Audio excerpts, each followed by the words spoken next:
Hey, what's going on, guys? Hey, welcome back to another episode of Bad Beast Barbecue. Hey, today we're going to be doing a brisket flat. Okay, uh, what I want to do different this time is that I've done brisket flats in the past. We've injected them. We've done nothing to them. We've done just the 50 salt and pepper to them. But I wanted to marinate a brisket flat this time to see how that worked out.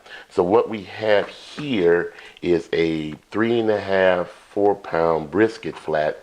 And last night we took it and we trimmed off all the fat, and we cut down the fat cap on the bottom of it.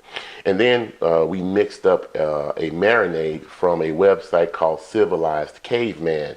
Guy George Bryant, he's a paleo dietitian. Okay, check out his website if you're interested in paleo recipes and things. So he had a marinade on there for a brisket. It was a citrus marinade. Now I know a lot of you guys are like, I like my brisket au naturel and things with not all that flavor and things. So, but I wanted to see how the citrus flavor turned out. As you can see from the recipe here on the screen, it has juice of limes, juice of lemons, olive oil, had apple cider vinegar, had some cumin, and garlic and a few other things. So this has been marinating now for overnight, since about 10 o'clock last night. So right now it's 7 o'clock in the morning. So it's been marinating for several hours. So today we're going to be cooking it on the Weber, and we're going to be using the slow and sear from the guys at a Griddle and Barbecue. We're going to use that, and we're going to put the dripping griddle underneath the brisket to catch the juices and things to work as our pan. Okay, so hey, we're going to use the rub that George Bryant put on his website also for this recipe. Normally I would just do 50-50 salt and pepper, or maybe use one of the several rubs that I have in the cabinet, but I want to do this recipe as he directed on his website to see how it turned out. And it has black pepper, simple black pepper, salt, cumin, and some paprika. That's about it. So hey, hang around. We're gonna do this real quick dry prep work and rub her down, and we're gonna get her out on the Weber, and we're gonna see how long it's gonna take. We're gonna cook it to, as usual, to an internal temperature of 160, 165 degrees, and then we're gonna wrap her, and then we're going to let her go up to about 190. Okay, so hang around.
All right, guys, so now we're going to take our brisket out of the cooler. Now, it's been in this cooler for about 2.5 hours.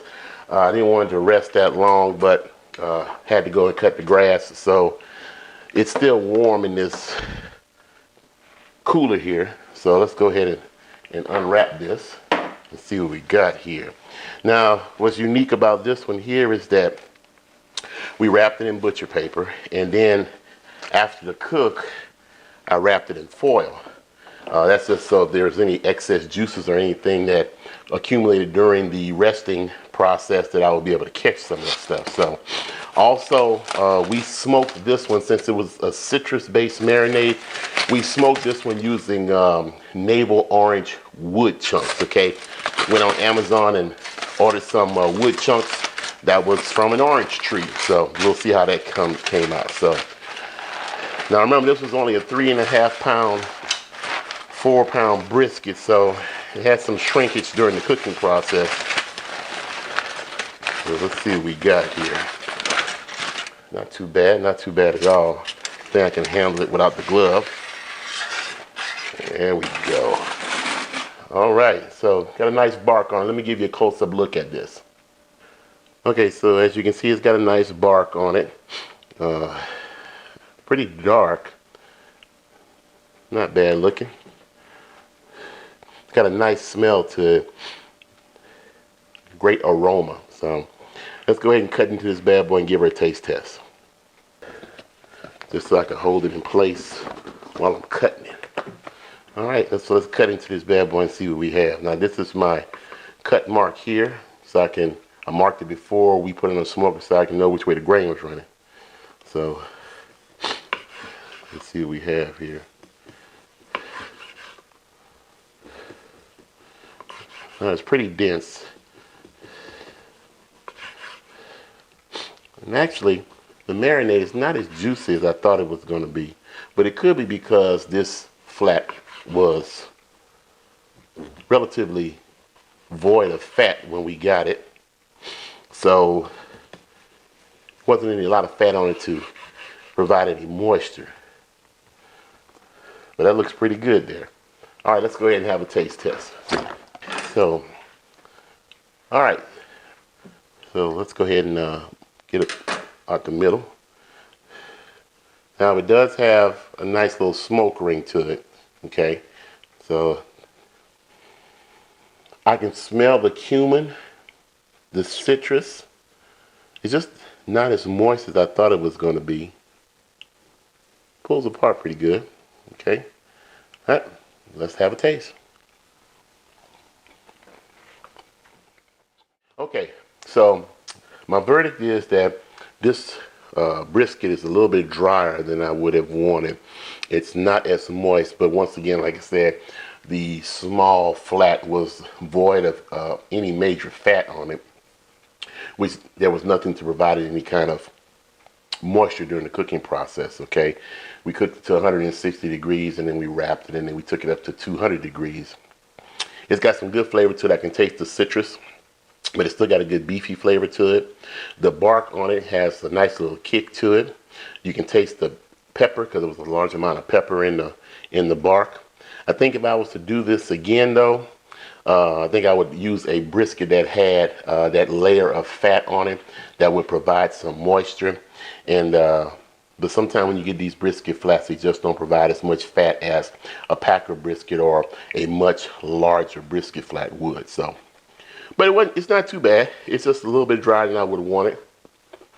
But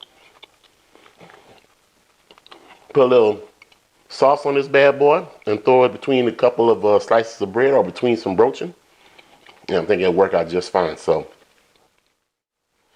well, hey, look, if you guys want to try this recipe, hey, check out Civilized Caveman. I'll put the link in the description block and down here at the bottom of the screen. The marinade and the rub both came from Civilized Caveman website, okay?